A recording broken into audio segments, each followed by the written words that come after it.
The one commodity that is most valuable on this earth is time. Time to love, time to live. From the moment the human body is born, it begins dying. I don't think you quite caught that. Let me say it again. From the moment the human body is born, it begins dying. Some happen faster, some happen slower. Some of us help them happen go faster. And some of them prevent it from happening sooner than later. How many seconds, how many minutes do we waste every day doing things that are nowhere near the goals and aspirations and passions that we have inside? How many times do you go through the course of a day and realize, did I do anything I set out to do today? Write down those goals each and every day. No matter if it's 2 goals a day, if you can accomplish those, then you're doing more than just making it through the day. You are living and achieving your dreams. Find time to better yourself, read, explore, research, live life, do things you've never thought of doing before. That's what it's all about. When you're born, that's that date that they put on the left side of the tombstone. When you die, they put another date on the right side of the tombstone. But that dash in the middle is the most important thing on that tombstone. That is a line that throughout that entire time frame, you were able to impact and touch others' lives. You were able to leave your mark on this earth. You were able to build a legacy that nobody could change. You were able to have it to where people remembered who you are no matter what. When you're living for that dash in the middle, you're gonna remember your why. Your why you're here. Not the why did you do something? Your why, your reason for getting up in the morning, your reason for pushing yourself past the brink of exertion and giving up. Your reason for moving on and getting things done in life. That dash in the middle, that's the thing that pushes you. How do you rate yourself on a scale of 1 to 10 in terms of your physical appearance, in terms of your health? Do you take care of yourself? Are you allowing yourself to get overweight and out of shape? Are you conscious of your health? Are you watching the food that you take into your body? Do you make a deliberate effort to exercise? You know, it was George Burns. He said, we cannot help getting older, but we don't have to get old. And many of us get old before our time because we don't take time to take care of ourselves.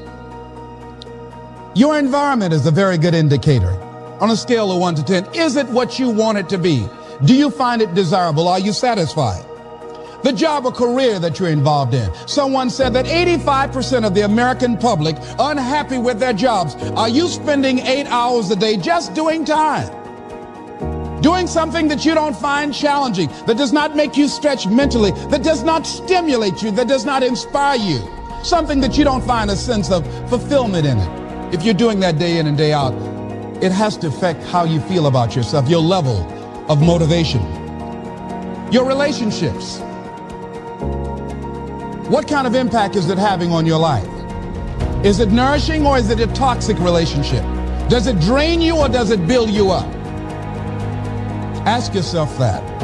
How motivated are you to do something about it? Your contribution, your actions.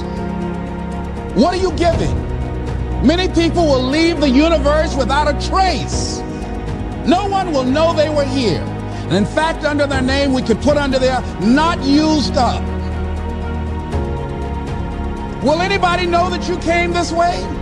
What contribution are you giving? What will you leave? What will be different because you came this way?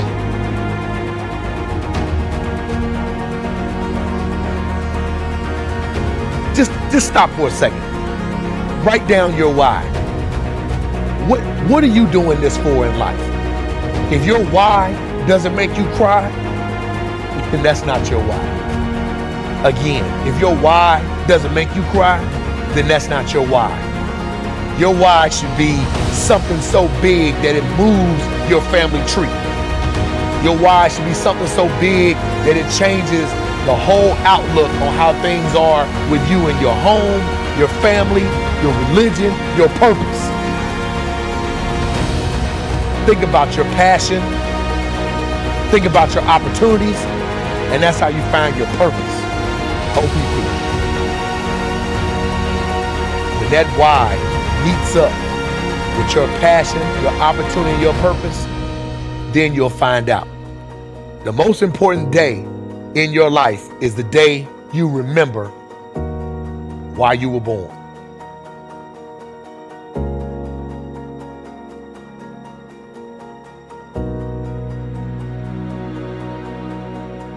There's no other way around it. If success is the result that you are ultimately seeking, you must be obsessed with the process. You have no time to let fear, doubt, failure, quit, negative thoughts, or give up enter into your mental. See, you have massive potential. So from the moment you open your eyes in the morning, your mindset has to be win. Meaning winning that particular morning and carrying that winner's mentality with you as you enter your classroom.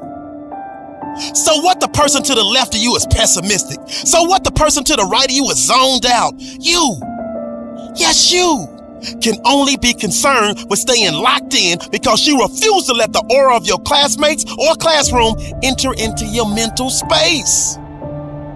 See, this race is won by the one that can distance him or herself from the rest of the pack. And those are facts. So I need you to realize that there will be bad days. There will be times that you feel like you have no earthly idea what your teacher or professor is talking about. But what you will never ever do is throw a pity party. What you will never ever do is tap out. What you will never ever do is concede and throw in the towel. However, what you will do is knock on his or her door and say, listen, I only have one option, and that is success in your class. But right now, I'm confused about the lesson you taught today, and I need clarity, and I need it now. I guarantee, if you are passionate about wanting to achieve success in that class, he or she will bend over backwards to help you. But if you settle for mediocrity and never say anything, you are setting yourself up to fail. And failure, my friend, is not in your DNA. I promise. You're not the first person to question whether or not they have what it takes to achieve at a high level. I promise you're not the first person to feel like they are underperforming. I promise you are not the first person to feel like their brain is about to explode. Listen to me. Those that can push through no matter what storms arise are in the small minority, that small percentile of those that ultimately break through and make their goals and dreams a reality. So the reality is this. You were born with everything you need to pass every class with flying colors. You were born with everything you need to overcome the anxiety that may pop up from time to time on a mission to derail your lifelong hopes, dreams, and aspirations. See, my favorite acronym is HWPO. And just in case you forget, or just in case you don't know, that means hard work pays off. So winners like us never lose focus. And we're horrified and petrified whenever someone tries to tell us to take the easy route. Because we already know there is no easy route. Because if it were easy, everyone would do it. So we avoid that ignorance and get back to our grind of studying harder than we've ever studied before, because we understand that you get out of it what you put into it. So we pour our heart and soul into our homework. We pour our heart and soul into studying for exams. That way we sleep like a baby, because we know in our heart of hearts that we have put every ounce of our being into our work, and therefore success is a foregone conclusion.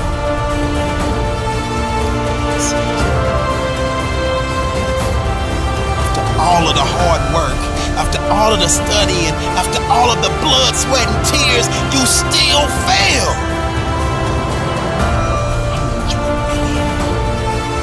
And never forget this.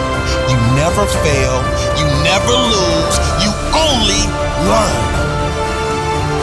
See, life will knock the mess out of you when you least expect it.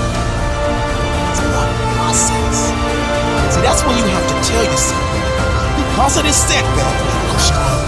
Because of this setback, I'm wiser. Because of this setback, I'm smarter. And because of this setback, I'm hungrier than ever. So I say all of this as a friendly reminder. You were born to be spectacular. So I need you to jump over the obstacles. I need you to go around the pitfalls. And I need you to push through the adversity. Because that dormant volcano of success that's living inside of you is just waiting for you to grant permission for it to erupt. You have to schedule your time. Don't just stuff studying into cracks in your schedule. Your schedule should be built around studying. What does this mean? This means have an exact set time during the day when you start to study. For me, I remember it was about 6 p.m. I would always say to myself, okay, 6 p.m., I get back from school, I rest a little bit, and then at 6 p.m., that's my study time. It starts. How long does it go? Well, that depends on how much assignments and homework I have, but it would go for at least an hour or two, and sometimes it would go for 4 or 5 or 6 hours. And it would start at 6, and you would usually end like around 9 or 10 or after that. And it would vary. But I think what's really important is to have that starting time. 6, no matter what, 6, sit down and study. Open the books, sit down, study. It doesn't have to be 6 for you, just come up with your own time. And you're doing this every single day. What's important about this is that it leads us to the next point, which is you have to get comfortable and you have to slow yourself down in order to study effectively. You can't rush the studying process.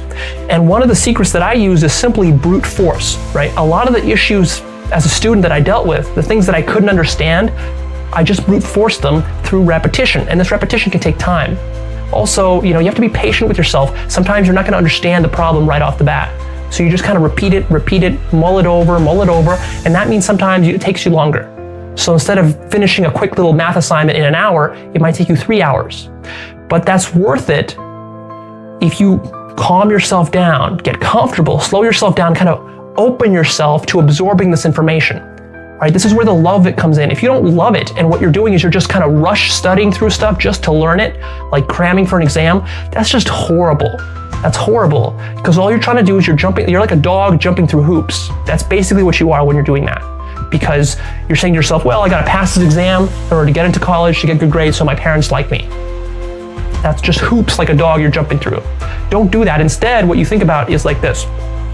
Okay, this subject matter is really fascinating. Let me study more. Let me learn more. I want to know how math interconnects with history, and I want to know how history interconnects with science, and I want to know how this and this connect, and I want to know more depth about this thing here. That's how you got to think. I don't think there's any magic in being successful. And I'm not talking about making $1 million or $1 billion. I'm just talking about being successful. I'm talking about being successful in what you guys do at work. I don't think there's any magic. You got to work hard. Yeah. You got to respect the people around you, and you just got to go. I've never met a successful person that doesn't work hard. There are 2 rules that I always adhere to, and that is to work hard and be brave. And I think the essence of hard work is one that's pretty straightforward, is that you'll never be the best looking, you'll never be the tallest, most talented, most capable, you'll never have the most money. There will always be someone who's better at whatever you're doing than you are. But you can always be the hardest working person in the room. And I think the hardest working person will always win. Who must you become in order to create what you want? What has to change about you? What is it that you're doing right now that would be a liability for you? As you begin to look toward the future and take inventory of yourself, what is it about you right now that you've got to leave this behind? Because this no longer fits. Looking at where you want to go and the kind of person that you must become, the kind of standards that you have for you, what is it that you must do differently? Your mind of all distractions. I used to hold the record for the fastest to memorize a deck of cards in the United States. And sometimes before I would memorize a deck of cards, my brain would be worried about things in my life or things that were going on. So what I would do to clear my mind of all distractions is I would close my eyes and I would visualize those scenarios the way that I wish they were, or the way that I hope they would be one day. And then I would open my eyes, I would be relieved of that stress, and then I would memorize a deck of cards. Clear your mind of all distractions. Maybe close your eyes and visualize the things the way you wish they could be, and then focus on your studying. Depending upon how well you want to do, and particularly if you're starting a company.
I had a lot of fail. I failed for funny things that I failed a key primary school test for 2 times, and I failed 3 times for the middle school. For 3 years I tried to fill in the universities. So I applied jobs for 30 times, got rejected. I went for a police. They said, no, you're not good. I went to even the KFC. When KFC came to China, come to my city, 24 people went for the job. 23 people were accepted. I was the only one guy. And we went for police. 5 people, 4 of them accepted. I was the only guy that I received it. So for me, being turned down, rejected. Oh, by the way, I told you that I applied for Harvard for 10 times, rejected. I know I'll be rejected. Sorry now. Yeah, sorry now. One of the things you got to understand, my friend, is that you're supposed to fail. You're supposed to fail because failure is the stepping stone to success. You need the logical reason why. Because failure is an experience that lends to wisdom that ultimately makes you a stronger version of yourself. Maybe you got a test anxiety. I don't know. But the worst thing you can do is quit. Talk to your professor. I'm not 100% sure, but I know that you cannot quit. Just because you failed doesn't make you a failure. Another one of these cliches or cliche stories is about Thomas Edison, right? When a reporter asked him, what is it? How did you feel about failing 1,000 times? And he said, no, I didn't fail 1,000 times. I just found 1,000 different ways that it wasn't going to work. Well, that's what's happening with you. But every time he found a way that didn't work, he was adding to his journey. He was growing stronger. He learned something. He discovered something.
8 out of 10 millionaires have been financially bankrupt. You will fail your way to success.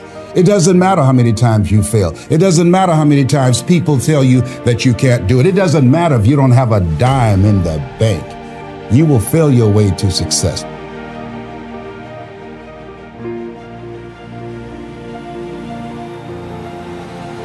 If you only have 24 hours in a day, your success is dependent upon how you use the 24. You gotta hear me. People talk about Oprah Winfrey, Ted Turner, Warren Buffett. Listen to me. I don't care how much money you make. You only get 24 hours in a day. And the difference between Oprah and the person that's broke is Oprah uses her 24 hours wisely. That's it. Listen to me. That's it. You get 24. I don't care if you broke, you grew up broke. I don't care if you grew up rich. I don't care if you're in college, you're not in college. You only get 24 hours. And I blew up literally. I went from being a high school dropout to selling 6,000 books in less than 6 months. What happened in my 24 hours? I was like, okay, Eric, you got to get a grip on your 24 hours because you're about to be broke for the rest of your life. And that's all I need you to do for me. I can tell you all about your life if you just write down your 24-hour schedule for me. You let me look at it. I can tell you where you're going to be in 5 years. I can tell you where you're going to be in 10 years. I can tell you where you're going to be in 20 years if you keep that schedule.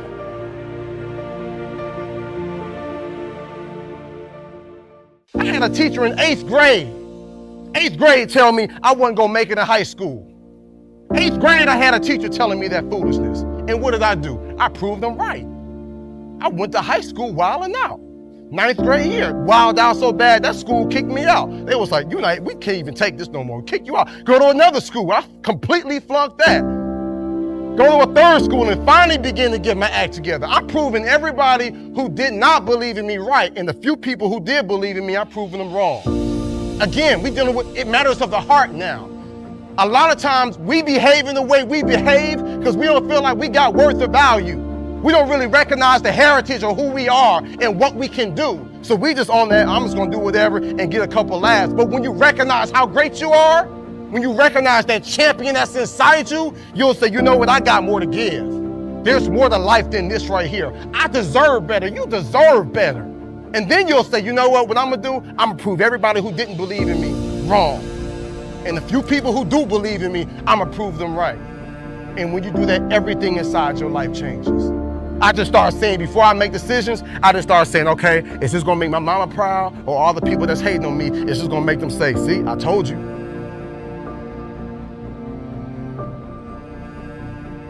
I'm in India speaking. I found out the culture in India, there in Bangalore where I was, has the highest suicide rate. Because if these kids do not do well in high school, they know they won't go to college, and they know for the rest of their lives they'll end up in poverty, and they said, I'd rather die than be in poverty. That's what you call desperation. But you gonna settle for whatever the world gives you? You gonna settle for living how your mom and dad live now? I'm telling y'all, my young friends, you ain't gotta settle for that.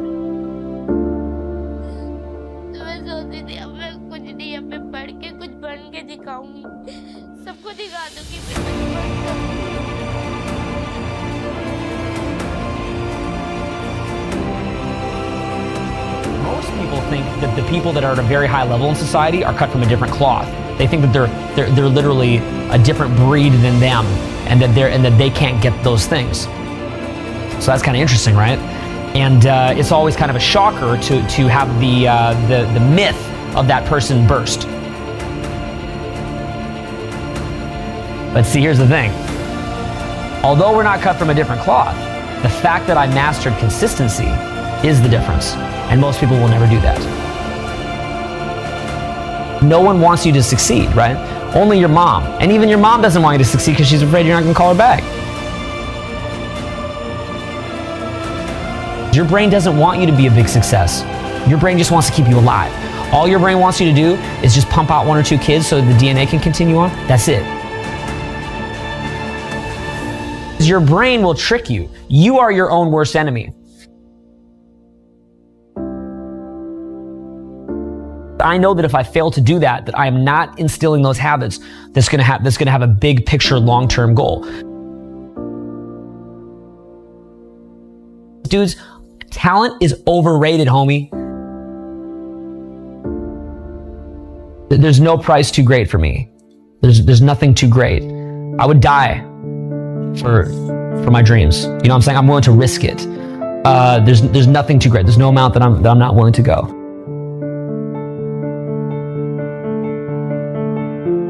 You can accomplish anything you want, man, if you're willing to do it, right? But again, you'll realize that what you think you are is not what you are. You become something else. You literally become something else. If you want to be someone who's tireless, you cannot be tired down. You'll become something else. So you don't have those limitations a normal human being has.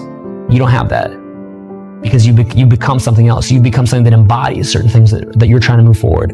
You'll go to any length. So you're not gonna get tired because dude, at that point you have God on your side. That's not even you anymore, dude.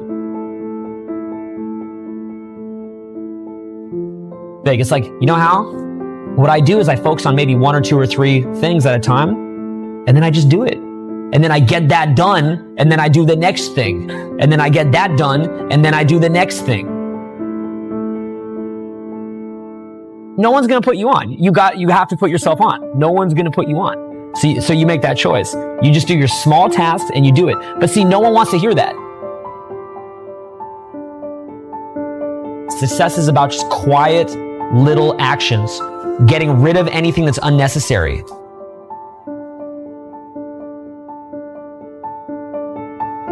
Success is like a quiet daily set of tasks. Real small. Real small. It's very quiet. It's a very quiet process where you're just drawing your state from within yourself, doing these like simple little tasks, but finding love in those simple little tasks. It's not this big rah-rah speech where you do this one thing and something big happens. I'm tired. I don't want to do it. And I got a million reasons not to do it. But what I do is I make the choice that I say, if I can't make myself go do this, how am I going to live my dreams? I have found that if I miss one day, I'll miss every day.